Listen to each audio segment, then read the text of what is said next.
Hello everyone, welcome back to my channel. This is Mayank Singh. तो finally ये video आ चुकी है, जिस वीडियो का आप लोग काफ़ी टाइम से वेट कर रहे थे। मेरा एक पर्सनल स्ट्रैटेजी है जिसको मैं काफ़ी टाइम से यूज़ करते हुए आ रहा हूँ और ये काफ़ी अच्छा प्रॉफिटेबल स्ट्रैटेजी है। तो इस स्ट्रैटेजी के बारे में A to Z पॉइंट पे बात करूँगा। किस तरह से आपको ट्रेड करना है, किस तरह से आपको स्टॉप लॉस लगाना है, किस तरह से आपको कौन सा स्ट्राइक प्राइस सेलेक्ट करना है, कितना रिस्क मैनेजमेंट होना चाहिए। और इस स्ट्रैटेजी का एक्यूरेसी अप्रॉक्स 80% है, लेकिन आप अगर इसको अच्छे से यूज़ करते हो, सही तरीके से यूज़ करते हो, तो इसको 90% एक्यूरेसी तक लेके जा सकते हो।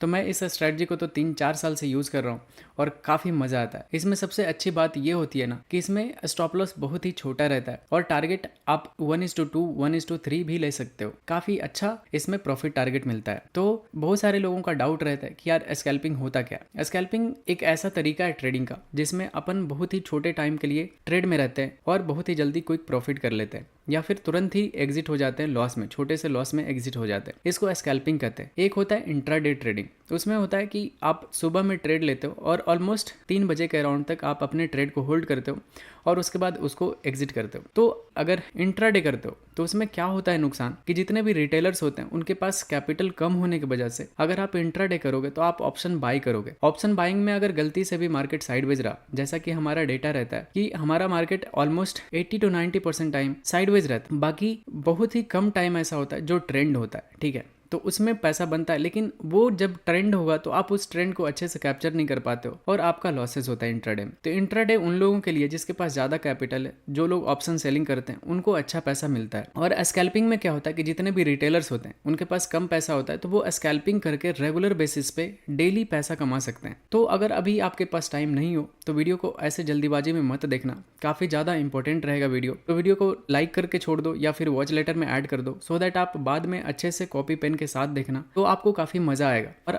काफ़ी कुछ सीखने के लिए मिलेगा। तो ध्यान से देखना और इस स्ट्रैटेजी को अपने लाइफ में अडॉप्ट करने का कोशिश करना, क्योंकि मेरा मानना है कि आपका बिल्कुल करियर चेंज हो सकता है अगर आप इसको अच्छे से यूज़ करने के लिए सीख गए तो चलिए वीडियो को शुरू करते हैं। इस स्ट्रैटेजी में आपको 2 EMA लगाना है। सबसे पहले आपको क्लिक करना है इंडिकेटर पे और उसके बाद सर्च करना है EMA। इस तरह से सर्च होके आएगा। जो फर्स्ट ऑप्शन आएगा मूविंग एवरेज एक्सपोनेंशियल, इस पे आपको 2 बार क्लिक करना है तो ये यहाँ पे ऐड होके आ जाएगा। इसका बाय डिफॉल्ट आपको लेंथ दिख रहा होगा 9, लेकिन एक का लेंथ आपको कर देना है 15। ठीक है, मैं बताऊंगा क्यों इस तरह से क्यों ज़्यादा यूजफुल होता है। तो आप अच्छे से ध्यान से देखो, बिना स्किप किए देखना, क्योंकि मैं मानता हूं कि आप इसको अच्छे से देखोगे तो आपका ट्रेडिंग करियर चेंज हो सकता है। तो आप यहाँ पे ऐड कर लेना, एक का कलर भी चेंज कर दो। तो हमें पता चल रहा है 2 EMA अलग अलग दिख रहा है। यहाँ पे जो पास पास चल रहा है प्राइस के वो है 9 EMA और थोड़ा जो दूर है वो है 15 EMA। तो 9 EMA का मतलब हुआ कि 9 कैंडल का एक्सपोनेंशियल मूविंग एवरेज लाइन है ये। ठीक है, और 15 EMA है 15 कैंडल का मूविंग एवरेज लाइन है ये। तो जब आप इसको ऐड कर लोगे तो उसके बाद आपको किस तरह से यूज करना है ये मैं आपको बताता हूँ। तो अब मैं आपको बताता हूँ किस तरह से आप इन दोनों EMA को यूज करके आप स्कैल्पिंग कर सकते हो। पहले ये बता देता हूँ कि कहाँ पे आपको ट्रेड नहीं करना है। जब भी EMA इस तरह से साइडवेज रहेगा, ठीक है, जब भी EMA फ्लैट रहेगा, आपको ट्रेड नहीं करना है। वहां पे आप स्कैल्पिंग करोगे तो बार बार आपका ऐसा हिट होगा। तो जब भी EMA का डायरेक्शन ऐसा होगा, ये 15 EMA रहेगा नीचे और 9 EMA रहेगा ऊपर, तो जब भी ऐसा रहेगा तो आप देखना एटलीस्ट इसका जो स्लोप होगा, जो ग्राउंड से ये जो डिग्री होता है ना, वो 30 डिग्री से एबव होना चाहिए। तभी आपका ट्रेंड पता चलता है कि हाँ ये बुल ट्रेंड में। और अगर डाउन साइड के लिए अगर EMA इस तरह से रहा, ठीक है, और मार्केट इस तरह से इधर ट्रेंड कर रहा होता है, तो इसका जो एंगल रहेगा वो 30 डिग्री, ये डाउन साइड के लिए मैं बता रहा हूँ, 30 डिग्री या फिर उससे बड़ा होना चाहिए।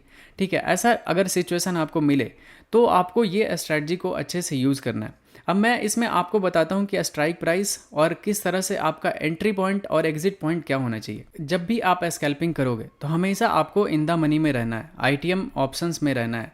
ठीक है, ATM में भी रह सकते हो, लेकिन ज़्यादा अच्छा प्रॉफिट आपको ITM में रहेगा, इन द मनी में रहेगा। एट द मनी में भी ठीक ठाक रहेगा, लेकिन OTM बिल्कुल आपको अवॉइड करना है। इसमें आप अगर स्कैल्पिंग करते हो आपका बिल्कुल भी पैसा नहीं बनेगा, बिल्कुल भी नहीं बनेगा। तो आपको या तो ATM में रहना है बहुत ज़्यादा, तो या फिर आपको बिल्कुल अच्छा प्रॉफिटेबल रहना है तो हमेशा ITM में रहना है। मैं आपको एग्जाम्पल से बताता हूँ कि कितना ITM में रहना चाहिए या फिर कितना OTM में रहना चाहिए। सपोज कि ये 40,000 पे प्राइस चल रहा है बैंक निफ्टी का, ठीक है, और यहाँ पे आपका यहाँ पे एक सेटअप बन गया EMA पे, यहाँ पे आपको एंट्री कैंडल मिल रहा है। तो आपको इसमें किसका ऑप्शंस लेना चाहिए। सपोज कि यहाँ पे 40,100 चल रहा था, तो आपको हमेशा क्या करना है कि अगर आपको कॉल बाय करना है तो 40,000 का यहाँ से 100 पॉइंट नीचे का स्ट्राइक प्राइस सेलेक्ट कर लेना है कोई भी। तो यहाँ पे 40,000 का कॉल ऑप्शन आप यहाँ पे स्कैल्पिंग में बाय कर सकते हो, और आपका जो एसएल रहेगा वो नीचे रहेगा। इस पर डिटेल में बात करूँगा, कौन से कैंडल पे आपको एंट्री करना चाहिए, कौन से कैंडल पे एग्जिट करना चाहिए,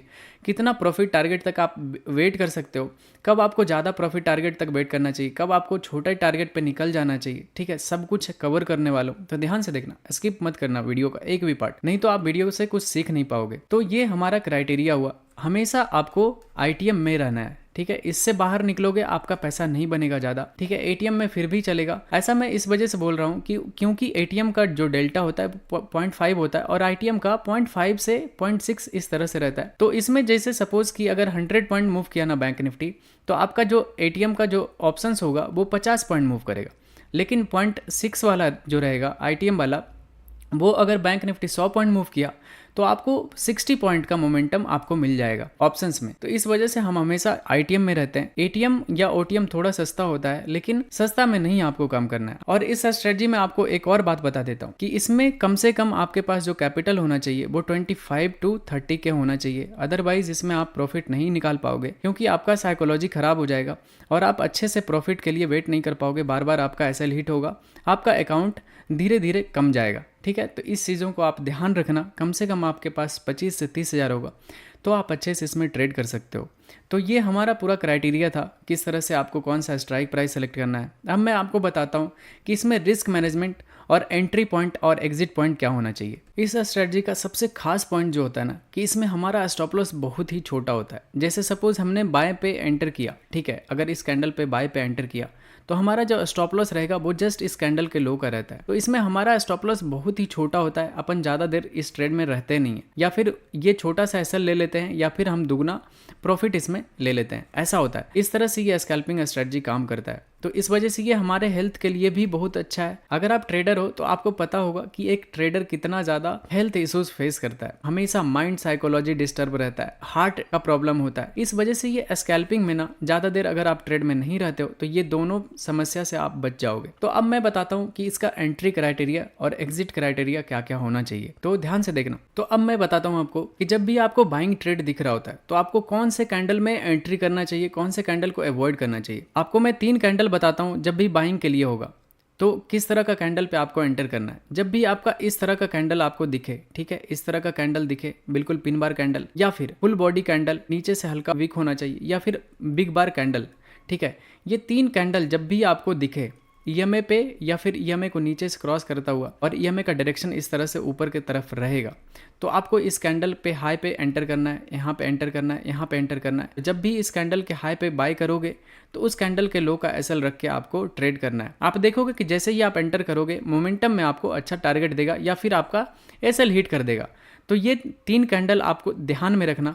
मैं आपको चार्ट पे भी दिखा देता हूँ ये तीनों कैंडल को, ताकि आप अच्छे से इसको ऑब्जर्व कर सको। तो देखो, सबसे पहला जो कैंडल रहेगा वो रहेगा हमारा ये पिन बार कैंडल। आप देखो इस कैंडल को देखो, कितना अच्छा पिन बार कैंडल है। दूसरा कैंडल आपको दिखाता हूँ, ये कैंडल हो गया बिग बॉडी कैंडल, ठीक है, मतलब नीचे से थोड़ा सा विक्स है, मतलब अच्छा बुलिश कैंडल इसको माना जाता है। ये बुलिश इंगल्फिंग कैंडल भी है क्योंकि ये प्रीवियस कैंडल को अपने अंदर इंगल्फ कर रहा है। और थर्ड कैंडल आपको दिखाता हूँ, तो ये होता है हमारे लिए थर्ड एंट्री कैंडल, अच्छा बड़ा बॉडी बना हुआ है। तो इस कैंडल पे आपको एंटर करना है। 3 एंट्री कैंडल बाइंग के लिए मैंने बता दिया। सेलिंग के लिए जस्ट इसका अपोजिट 3 कैंडल आपको फाइंड आउट करना है, बिल्कुल 3 अपोजिट कैंडल। तो बाइंग के लिए ये 3 कैंडल आपको देखना है। और मैं बताता हूँ आपको अब एंट्री और आपका टारगेट क्या होना चाहिए। अगर आप अभी ट्रेडिंग स्टार्ट किए हो, कुछ महीने हुए हैं आपको ट्रेडिंग करते हुए, तो आपको चार्ट सेलेक्ट करना है 5 मिनट का। जैसे जैसे आप इसमें एक्सपर्ट होना उस तरह से आप टाइम को रिड्यूस कर देना। तो सबसे पहले आप देखोगे अभी ईएमए बिल्कुल फ्लैट है, और उसके बाद जैसे ही चार्ट आगे बढ़ेगा मैं आपको बताऊँगा, देखोगे धीरे धीरे ये कैंडल, ये चार्ट का डायरेक्शन पूरा मुड़ चुका है और ये ट्रेंडिंग होता हुआ दिख रहा है आपको। तो जैसे ही ये ट्रेंडिंग हो जाएगा आपको ये दिख रहा है कि ये 30 डिग्री से ज़्यादा यहाँ का स्लोप बना रहा है यहाँ से। अभी आपको ये स्कैल्पिंग को यूज़ करना है क्योंकि अपन ऑप्शन बायर हैं, तो हमें मोमेंटम चाहिए होता है। मोमेंटम आपको तभी मिलेगा जब आपका ईएमए इस तरह का डायरेक्शन पकड़ लेगा। तो जैसे ही आपको इस तरह का बुलिश कैंडल ईएमए पे बनता हुआ दिखे टच करके, आप इस कैंडल के क्लोजिंग पे ही एंटर कर जाना। इस तरह से लॉन्ग पोजीशन यहाँ पे बना लेना, और कैंडल लो का एसएल रहेगा आपका और 1:2 का आपका टारगेट होगा। तो 1:2 का टारगेट इस तरह से आप बनाना, और उसके बाद आप देखना ये आपको काफ़ी तेज़ी से मोमेंटम में आपको टारगेट देगा, ठीक है। तो ये काफ़ी तेज़ी से मोमेंटम आता है और आपके डायरेक्शन में मूव करेगा, क्योंकि आप देखोगे जहाँ से आपने एंटर किया कभी भी आपके प्राइस से नीचे नहीं आया। तो इस तरह से हमें बाइंग ट्रेड में देखना चाहिए। ये पहला सिनारियो था। दिखाता हूँ सेकंड कैंडल आपको किस तरह से आप एंटर करते हो। सेकंड एंट्री कैंडल देखो, आप अभी देखोगे ईएमए ट्रेंडिंग था, साइडवेज हुआ है, फिर से यहाँ से ये देखोगे, यहाँ से जैसे ही मोमेंटम आना शुरू हुआ, ठीक है, ये देखोगे ईएमए का डायरेक्शन बदलता हुआ दिख रहा है, फिर से ये अपने ओरिजिनल ट्रेंड में जाता हुआ दिख रहा है और उसके बाद ये एक पुल बैक आ रहा है। तो पुल बैक आएगा और ईएमए पे जैसे ही एक बुलिश कैंडल दिखेगा, ये देखोगे ये बड़ा सा बुलिश कैंडल ये जब बना था, आपको इस पर एंट्री करना है। इस तरह के कैंडल पे आपको एंट्री करना है और इसमें भी आपका जो एंट्री के बाद आपका स्टॉप लॉस होगा वो कैंडल लो का होगा और इसमें भी आपको 1:2 का टारगेट बनाना है। उसके बाद देखोगे कि ये आपका 1 गो में आपका टारगेट हिट कर देगा। तो हमारा ये दूसरा एंट्री कैंडल था। तीसरा एंट्री कैंडल आपको दिखाता हूँ। तो यहाँ पे देखोगे हमारा ईएमए अप ट्रेंड में है और उसके बाद ये नीचे क्रॉस कर रहा है कैंडल, ठीक है। अगर यहाँ से रिजेक्शन लेगा तो और बुलिश कैंडल बनाएगा, तीसरा जो कैंडल है हमारा एंट्री कैंडल, अगर वो यहाँ पे बनता दिखेगा तो अपन उस पर एंटर कर जाएंगे। तो आप देखोगे ये नीचे क्रॉस किया, लेकिन ये कैंडल देखो नीचे से ईएमए को क्रॉस करके, दोनों ईएमए को क्रॉस करके एक अच्छा सा बुलिश कैंडल यहाँ पे क्लोज हुआ है। तो ये हमारा तीसरा एंट्री क्राइटेरिया होता है, क्योंकि हमेशा ऐसा नहीं होगा कि ईएमए को टच करके ही ऐसा कैंडल बनाएगा। अगर ईएमए को नीचे से क्रॉस करके भी इस तरह का कैंडल बनता है, आपको यहाँ पे ऐसे सिचुएशन में एंटर करना है और इसके बाद यहाँ पे एंटर करोगे 1:2 का आपका टारगेट होगा और इस तरह से नीचे रखोगे स्टॉप लॉस, 1:2 का टारगेट रखोगे और इसमें भी आपका देखोगे 1 गो में आपका टारगेट हिट हो जाएगा। इस तरह से आपको हमेशा ट्रेड लेना है, हमेशा अपने सिस्टम पे बिलीव रखना है, तभी आप अच्छा ट्रेडर बनोगे। छोटे छोटे रिस्क लेते रहो। सबसे ज़्यादा हमारा दिक्कत ये होता है ना कि हम इंट्राडे में बहुत बड़े बड़े लॉसेज ले लेते हैं, वो रिकवर नहीं हो पाता। इस स्ट्रेटजी में सबसे प्लस पॉइंट ये होता है कि हमारा जो स्टॉप लॉस होता है वो काफ़ी छोटा होता है। वो अगर 2-3 बार हिट भी हो जाता है तो 1-2 ट्रेड में ही वो हमारा मैनेज हो जाता है। तो इस स्ट्रेटजी का सबसे अच्छा प्लस पॉइंट है। तो इस स्ट्रेटजी को आप बिल्कुल अच्छे से भरोसे के साथ यूज़ कर सकते हो और सेलिंग के लिए जस्ट इसके अपोजिट कर देना। जैसा भी हमने यहाँ पे बताया था वो सेलिंग का भी 1-2 ट्रेड आपको करके दिखा देता हूँ, सो दैट आप अच्छे से इसको रिलेट कर पाओगे, आपको कहाँ पे एंटर करना चाहिए, कहाँ पे एग्जिट करना चाहिए। और उसके बाद मैं आपको सबसे ज़्यादा इंपॉर्टेंट बात बताऊंगा, जो कि इस ट्रेडिंग स्ट्रेटजी में जो सबसे ज़्यादा मेन इंपॉर्टेंट होगा वो वही पॉइंट होगा। तो उसको आप अच्छे से देखना। तो सबसे पहले मैं आपको सेलिंग का 3 पॉइंट दिखा देता हूँ, कहाँ कहाँ आपको सेलिंग करनी है। सेलिंग में आपको दिखेगा ईएमए नीचे की तरफ डायरेक्शन रहेगा और ये प्लेन से इसका 30 डिग्री रहेगा, तभी आप मानना कि ये सेलिंग ट्रेड में। देखोगे यहाँ पे भी एंट्री मिला था। मैं आपको आगे दिखाता हूँ किस तरह से आपका एंट्री यहाँ पे मिलेगा। काफ़ी अच्छा मार्केट हमें बेयरिश दिख रहा है, तो हमें कैसे एंट्री इसमें फाइंड आउट करना है। जैसे ही देखोगे यहाँ पे ये कैंडल ऊपर से क्रॉस किया है, ऊपर हमारा ओवरऑल ट्रेंड डाउन ट्रेंड है और ये थोड़ा देर साइडवेज रह के ईएमए बुलिश कैंडल बनाया था, लेकिन ये पूरा रिजेक्शन लेके नीचे चला आया और हमारे ईएमए को डाउन मोमेंटम दे दिया, ठीक है। उसके बाद देखोगे ईएमए का डायरेक्शन यहाँ पे चेंज हो चुका और यहाँ पे ईएमए का जो स्लोप है वो 30 डिग्री से ज़्यादा हो गया। जैसे ये कैंडल बना था, ये काफ़ी अच्छा बेरिश कैंडल होता है, आपको इस कैंडल पे एंट्री करना था शॉर्ट सेल और इसके ऊपर का आपका एसएल होगा इस कैंडल का और इसमें 1:2 का आपको टारगेट बनेगा, ठीक है। 1:2 का टारगेट बना के आप इस ट्रेड में एंटर होगे। आप देखोगे कि हमारा 1 गो में हमारा टारगेट हिट हो जाएगा इसमें।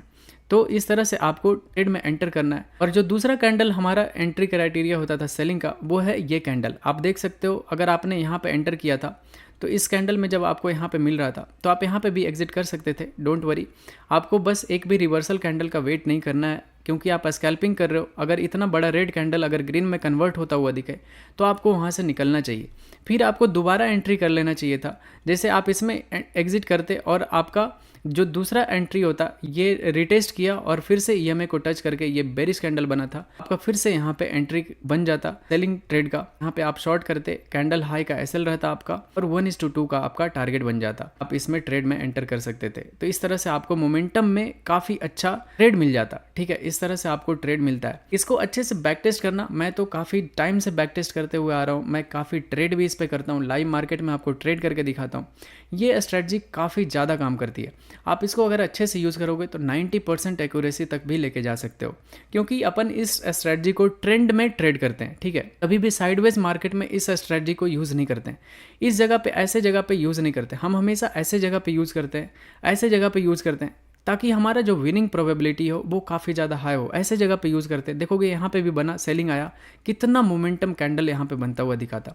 तो आप जाके बैक टेस्ट करना इस स्ट्रेटजी को। मैं तो काफ़ी टाइम से कर रहा हूँ। आपको 10 में से मिनिमम 8 बार 7 बार इसमें बहुत अच्छा टारगेट देगा, बड़ा बड़ा टारगेट देगा। एक एक कैंडल में आपको अच्छा टारगेट दे के चला जाएगा। तो अब जो सबसे ज़्यादा मेन इंपॉर्टेंट बात है इस स्ट्रेटजी में, जो कि आपको ध्यान में रखना है, वो है कि आप कभी भी इस स्ट्रेटजी को निफ्टी या फिर बैंक निफ्टी, हमेशा दोनों को अलग अलग यूज़ नहीं कर सकते। जब भी आप स्कैल्पिंग करना तो साइड बाय साइड आपके पास 2 स्क्रीन होना चाहिए इस तरह का। आप इस तरह से दोनों स्क्रीन को लगा के रखना और दोनों में एक तरफ बैंक निफ्टी होना चाहिए और एक तरफ निफ्टी होना चाहिए। तो इसमें क्या क्या अवॉइड करना है ये मैं आपको बताता हूँ। क्योंकि आप अगर सिंगल चार्ट पे यूज़ करोगे ना, सिर्फ अगर निफ्टी को यूज़ करते हो, बैंक निफ्टी को इग्नोर कर देते हो, तो आपका कहीं ना कहीं एक्यूरेसी थोड़ा सा कम जाएगा। लेकिन अगर आप दोनों को एक साथ मिला के यूज़ करोगे, निफ्टी और बैंक निफ्टी को, इसमें आप काफ़ी ज़्यादा प्रॉफिटेबल होगे। मैं बताता हूँ कि इसमें बैंक निफ्टी और निफ्टी को किस तरह से यूज़ करना है। सपोज कि आपको इस जगह पे सेलिंग ट्रेड निफ्टी में मिल रहा है, यहाँ पे स्कैल्पिंग ट्रेड मिल रहा है, ठीक है। लेकिन अगर बैंक निफ्टी कहीं सपोर्ट लेवल पे ट्रेड करता हुआ दिखेगा इधर इस जगह से, तो आपका ये सेलिंग ट्रेड नहीं चलेगा। क्योंकि अगर ऐसा होगा कि लेवल्स हमेशा ज़्यादा काम करते हैं, ना कि ब्रेकआउट ब्रेकडाउन। क्योंकि अगर बैंक निफ्टी अगर सपोर्ट पे ट्रेड करता हुआ रहेगा, कभी भी यहाँ से एक अपसाइड का मोमेंटम दिखा देगा, तो ये जो निफ्टी होगा ये इतना तेज़ी से फॉल करेगा नहीं। तो आपको सेलिंग में अवॉइड करना है क्या, कि बैंक निफ्टी हमारा, अगर बैंक निफ्टी में करते हो तो आप जस्ट उल्टा करना, अगर निफ्टी में करते हो तो उसके लिए मैं बता रहा हूँ कि निफ्टी में करते हो तो कभी भी अगर सेलिंग ट्रेड आपको निफ्टी में मिल रहा है, तो बैंक निफ्टी में कभी भी बैंक निफ्टी अपने सपोर्ट पे ट्रेड करता हुआ ना रहे। हमेशा सपोर्ट पे से ऊपर रहेगा या अपने रेजिस्टेंस से फॉल करता हुआ दिखेगा। उस जगह पे आपका जो विनिंग प्रोबेबिलिटी होगा वो मोर देन 90% होगा। ये मेरा पर्सनल एक्सपीरियंस है। मैं लाइव मार्केट में बहुत बार, कई बार करके दिखाया हूँ, तो आप भी इसको अच्छे से करके देखना, आपको बहुत ही ज़्यादा काम आएगा। अगर आप बाइंग का ट्रेड, सपोज़ कि स्कैल्पिंग में आपको बाइंग का यहाँ पे कैंडल मिल गया, आप यहाँ पे बाइंग कर रहे हो कैंडल लो का एसएल रख के, लेकिन अगर वहीं पे बैंक निफ्टी अपने रेजिस्टेंस पॉइंट से रेजिस्टेंस लेता हुआ दिखेगा, ठीक है, तो आप दोनों कंट्राडिक्ट हो रहा है कि इसमें निफ्टी में बाइंग आ रहा है और बैंक निफ्टी में सेलिंग आ रहा है। आप ऐसे जगह पे कभी भी ट्रेड मत करना, क्योंकि यहाँ पे आपका विनिंग प्रोबेबिलिटी बहुत ही, मतलब लेस देन 40 to 30% आ जाएगा, ठीक है, मतलब इतना ज़्यादा विनिंग प्रोबेबिलिटी आ जाएगा। तो ऐसे में आपको काम नहीं करना है। आपको जब भी देखना है कि अगर बाइंग ट्रेड मिल रहा है हमें, तो बैंक निफ्टी भी अपने सपोर्ट लेवल से बाइंग आता हुआ दिखना चाहिए बैंक निफ्टी में, तभी आप ज़्यादा प्रॉफिटेबल होगे और आपका साइकोलॉजी ज़्यादा अच्छा होगा और आपका जो टारगेट हिट होगा वो ज़्यादा टाइम हिट होगा और स्टॉप लॉसेस कम हिट होंगे, ठीक है। तो ये हमारा बेसिक कुछ क्राइटेरिया था जिसको आप अच्छे से फॉलो कर सकते हो। तो आप अच्छे से जाओ, बैक टेस्ट करो इस स्ट्रेटजी का, आप बहुत अच्छे से इसको इम्प्लीमेंट करना अपने लाइफ में। अगर कुछ भी डाउट है इस स्ट्रेटजी से रिलेटेड, तो आप कमेंट करके पूछो, मैं आपको अच्छे से जवाब दूंगा, ठीक है। अगर कुछ रह गया तो मैं लाइव मार्केट में फिर दोबारा एक्सप्लेन कर दूंगा, अगर कुछ भी पॉइंट मेरे से मिस हुआ तो। सबसे ज़्यादा इंपॉर्टेंट था कि बैंक निफ्टी और निफ्टी को दोनों एक साथ यूज़ करना है, सो दैट हमारा एक भी गलत ट्रेड में एंट्री ना बने, ठीक है। तो यही था हमारा स्ट्रेटजी। आप अच्छे से इसको यूज़ करना, स्कैल्पिंग करना। आप रिटेलर्स हो तो आप इसमें स्कैल्पिंग करके आप कैपिटल को काफ़ी अच्छे से ग्रो कर सकते हो और आप अच्छा पैसा बना सकते हो इसमें। तो चलिए वीडियो को रैप अप करते हैं।